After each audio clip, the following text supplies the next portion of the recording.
Winsome Lyrical Healer Duncan, and I am the author of an inner city guide to surviving the credit crunch.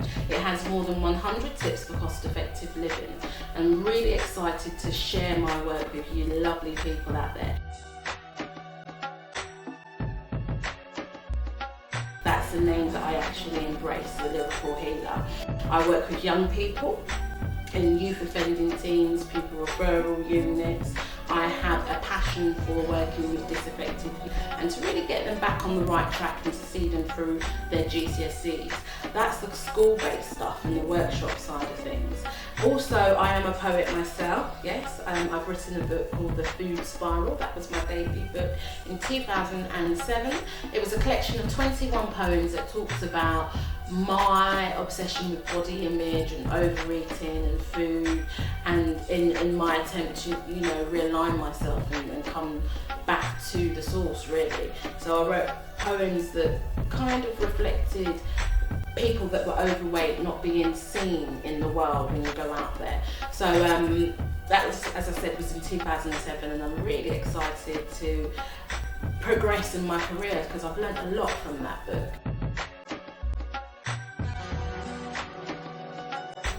Okay, I wrote an inner city guide to survival because I was just fed up of not having any money, getting paid, still not having any money, having to borrow money, still not having any money. It was just a joke, I put the S into struggling artist, to be quite honest, and it's been really, really hard. And I just said to myself, do you know what? The things that I've done over these 5.5 years in particular, because that's when I stopped working full time and I went into part-time work and decided to take my career seriously and work part-time in both areas as a writer and working during the day. So around those times in the last 5.5 years, I basically had the idea to put the book together. And the concept of it started one night when I came back in from a party. I went to the bathroom and I'd run out of soap, and I was just like, well, I can't believe it. I've run out of soap. How much, the liquid ones, like the dispensers. I need to wash my hands, they need to stay clean. And what I decided to do was I put some water into the soap canister and I gave it a good little shake around, and bam, gave it a couple of squeezes and I had more soap, and it lasted me to a payday. And it was in that moment that I thought, you know what, wouldn't it be fantastic if there was a book for the ghetto, for the hood, where you've got all these little tips in there to make things stretch a little bit longer. And that was 5.5 years ago, and that was the embryo of the idea. The future looks really bright at the moment. I'm in the middle of my press run up until my launch, and I've been on Henry Bonsu's show, Shoot the Messenger. That was a really, really good show, and he is a wonderful journalist, and he really extracted the essence of what an inner city guide to surviving the credit crunch is all about.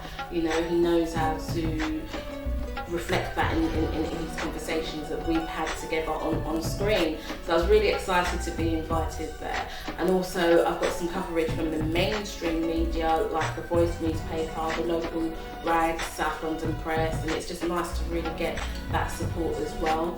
I've also going to be appearing on Pam Joseph's lifestyle show on Ben, so I'm looking forward to that. And it's just lovely to get the community to rally around and support me in what it is that I'm doing. I'm really, really excited about the whole process, and I want to help people, motivate them, inspire them to move on. There's so many despondent souls out there. They need to know that not only can they save money, because it's not just about saving money, but they can actually go forth and learn something to be inspired.